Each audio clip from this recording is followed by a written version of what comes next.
problema iba ang sinasabi sa ginagawa. Kahit anong galing ng communication mo ay walang mangyayari. Kahit buhayin nyo yung isa sa mga propeta na nasasaad sa Biblia, kahit yun ang ilagay nyo dyan, hindi po kayo paniniwalaan kung ganyan ang inyong ginagawa.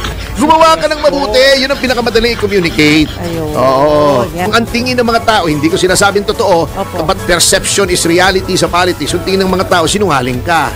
Di ba? Sasabihin mo, walang armas yung mga na pumasok sa kay OJC compound. Meron naman pala, pinakikita. Sa sinabi mong 5,500 flood control projects after 2 days, bahabong Maynila, bubog yung mga kalye. Paano paniniwalaan ka? Sasabihin mo, kahit umuulan, may araw. Umuulan. Wala nang araw. Niliwanag lang.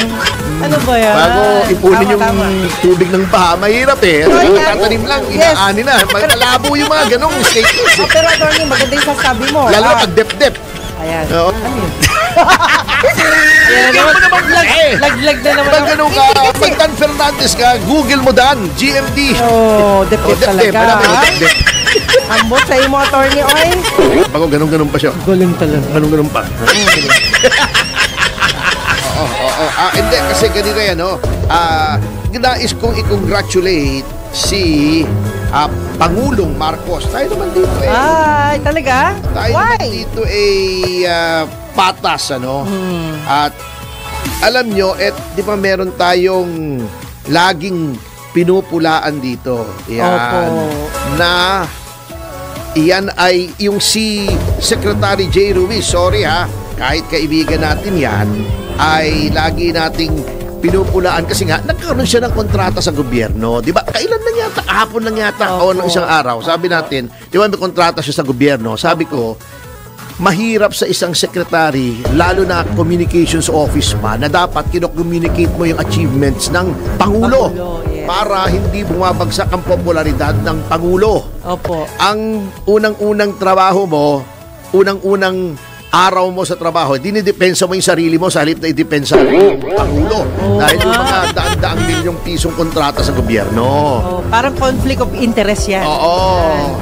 Ngayon, di ba sabi ko, binigyan na nga kayo ng queue ng Commission on Appointments. Way out, graceful exit. Binaypass na nga si J. Ruiz.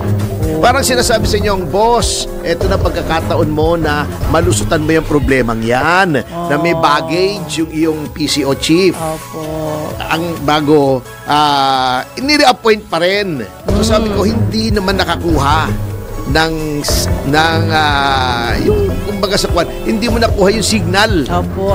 Yun nakuha na rin sa wakas. Ang tagal nga, medyo slow lang ang pagkakuha. Ewan ko kung pinayuhan din siya ng mga ibang kaibigan niya na maganda ang layunin. Kasi yung mga nagpapayo sa'yo, iba-iba layunin yan Meron may sariling agenda, meron agenda para sa kanilang sarili, merong sip-sip lang, merong nagmamalasakit.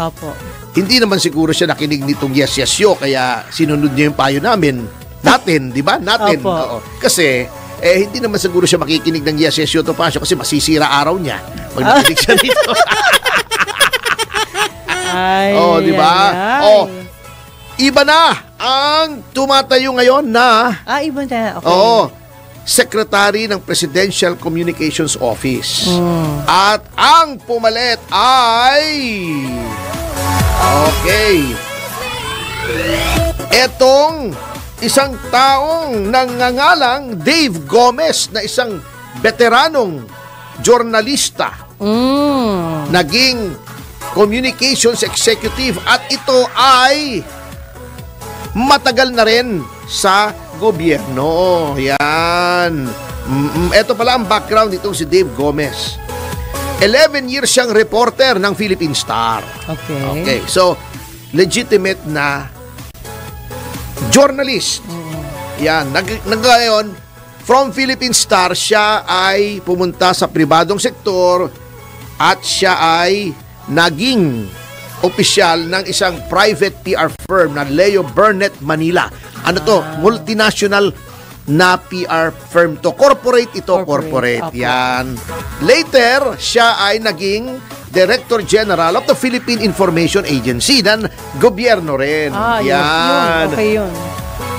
Sa birbadong sektor, siya rin ay naging PR ng Philip Morris. Yan. Tobacco. Ng 23 okay. anyos. So, batikan na to. At ang importante nga, katulad ng sabi ko, bukod sa legitimate na journalist, legitimate din naman si Jay Ruiz. Opo. Ang maganda rito kay Dave Gomez, wala siyang bagahe. Ayun. Yan. At both private and public sector ay naging PR siya nang walang kontrata sa gobyerno. So congratulations! Palakpakan natin! Si Hoy! Tama po yung ginawa niyo. Ano naman dito parehas eh. At siya rin yung magsasalita. Mas maganda kung siya yung magsasalita. Alam mo, mas maganda. Kahit sino magsalita. Hindi. Mas maganda talaga. Kung siya ang magsasalita, at least direkta yan galing sa... Hindi, ang ibig kong sabihin, puwera si Claire Castro, kahit sino na! Kahit yung alaga kong aso, mas maigi pa. Kaysa kay Claire Castro, kahit si Piduts na, o kaya si Erap, o kaya si Wena. Yun yung mga alaga kong aso eh. Grabe. O si Danfer, yan, o si Bonget. Kahit sino na magsalita, pumunta sa podium, mas maigi pa rin. Kesa sa kasalukuyan na nagsasalita. Kahit sabihin lang nila eh, okay na rin po yun. At least hindi nakakalito. Alam mo, yung aso ang nagsasalita. Ay, grabe. Oo.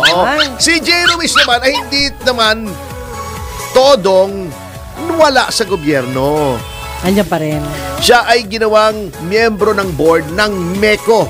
Yung parang de facto, hindi impacto de facto na ating embassy sa Taiwan. Kasi di ba, one China policy tayo. Opo. Pero, unofficially, meron tayong Manila Economic and Cultural Office. Ayun. Yan. Di ba? Ang ganda. Pwede na rin. Yung kabila naman, may counterpart naman yan ng Taiwan, TECO naman. TECO? Taiwan Economic and Cultural Office. Okay. Yun ang nasa Maynila. Yung MECO, nasa Taiwan. Yun ang parang embassy natin. Unofficial. Ayun. Kasi hindi pwedeng official eh. Kaya lang ako nagtataka. Kung unofficial na embassy natin yon sa Taiwan, public official ba ang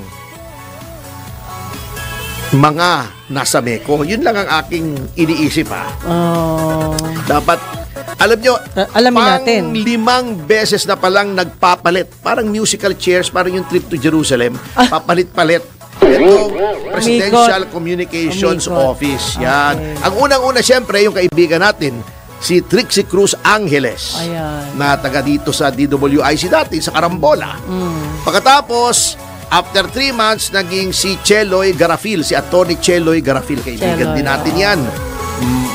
Then, siya ay pinalitan ni Cesar Chavez. Yes. Pagkatapos, abogado yun, di ba? Oo. Sino si Cesar Chavez? Oh, Hindi ko alam. Alam ko si Cheloy at saka si Trixie. Hindi ko alam si Cesar Chavez. Ay, hindi ba? Ang kilala kong Chavez, si Frank Chavez. Ay, yun ang abogado. Sinasabi Si ko. Frank Chavez. Sorry. Patay na yun eh. Kaya mahirap i-appoint yun sa gobyerno kasi huhukayin mo pa yun. Oo, nakakatakot yun. May magre-react na naman dyan. Nakakatakot yun. Sorry. Okay. Yahoy. Sige. So, masyado ng maraming zombie sa gobyerno. Huwag na nating dagdagan ng isa pang patay. Ayun pala ang ibig sabihin ng zombie, no? Yun pala, yung nangyayari na ngayon. Hindi ba yung zombie winner, yun yung pag sumasayaw kayo sama-sama para exercise? Nakataas yung kamay na gano'n? Oo. Zumba pala yun, Zumba. Zumba. Ala. Yun, iba pala yun. Then, umalis na rin itong si Chavez.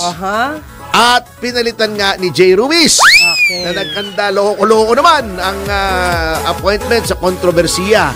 Ngayon naman ay si Dave Gomez. At ako inaasahan ko na tatagal na itong si Dave Gomez ng hanggang matapos yung termino. ang termino ni Pangulong Marcos. Yan. Pero ngayon lang nangyari iksi ng mga term nila tapos nawawala agad. Oo, hindi. Kasi nga masakit yun. Parang humahanap sila ng formula na magaling na mag-communicate upang yung pabagsak ng pabagsak na approval ratings Ay, tumaas ni naman. Pangulong Marcos ay maitaas. Opo. Alam nyo, Tama yun. simple lang naman ang solusyon dyan kahit sinong naririyan. Opo. Kung magpapatuloy itong pamahalang ito ng ginagawa niya, kahit sino pong naririyan. Walang Oo. maging effective.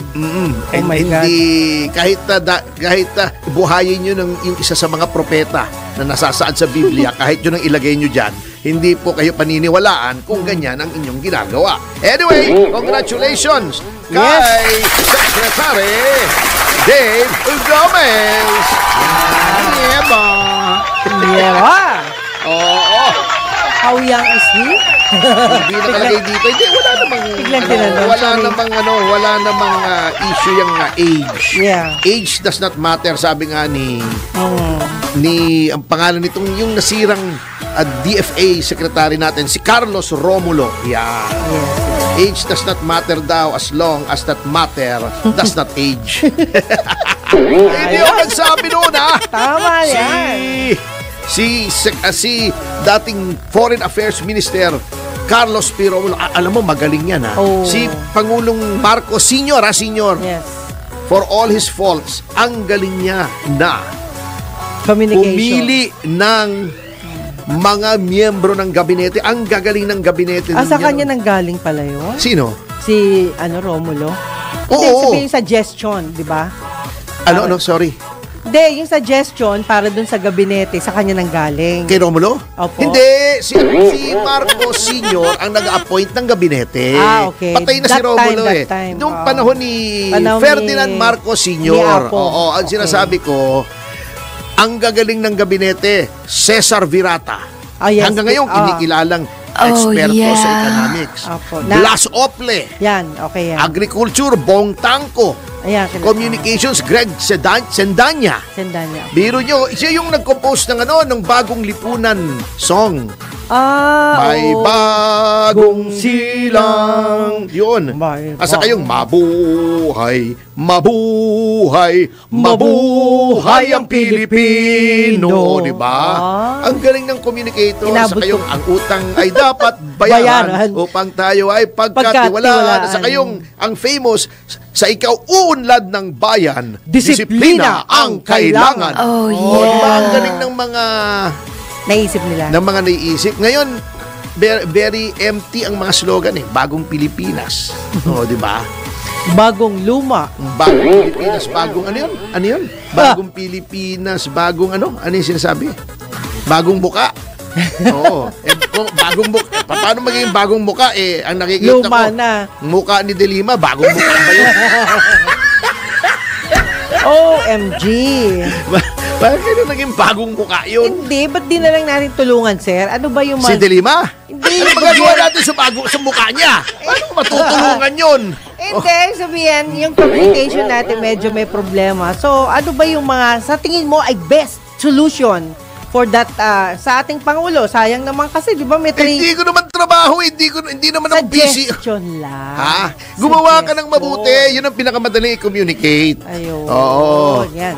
Huwag mong tuligsain ang kayong mga kalaban. Yan. Mean what you say and say what you mean. Ang problema Yan. iba ang sinasabi sa ginagawa. Kahit anong galing ng communication mo, ay walang mangyayari. Kung ang tingin ng mga tao, hindi ko sinasabing totoo, Opo. but perception is reality sa politics. Yung tingin ng mga tao, sinungaling ka. Ayun. O, di ba? Sasabihin mo, walang armas yung mga na pumasok sa kay OJC compound. Meron naman pala, pinakikita. O, pag sa sinabi mong 5,500 flood control projects after 2 days, Wala nang budget. baha buong Maynila, bubog yung mga kalye. O, paano paniniwalaan ka?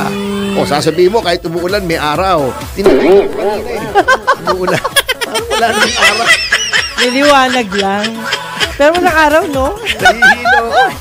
Ano ba yan? Bago ipunin yung Tama. tubig ng baha, mahirap So, yan. Tatanim lang, Yes. inaani na. Malabo yung mga ganong statements. Pero attorney, maganda yung sasabi mo. Lalo na pag dep-dep. Ayan. Oo. Walk the talk yung sinasabi mo. Dep-dep. Ano yun? Ayan na Tingnan mo naman Lag, kasi. laglag na naman. Pag ganun ka, pag Dan Fernandez ka, Google mo Dan, GMD. Oh, dep-dep talaga. Alam mo yung dep-dep. Ambot sa imo, attorney, oy. Ayan. Meron tayong nagawa At meron tayong magagawa. Bago ganun-ganun pa siya. Galing talaga. Ganun-ganun pa. Anyway, speaking of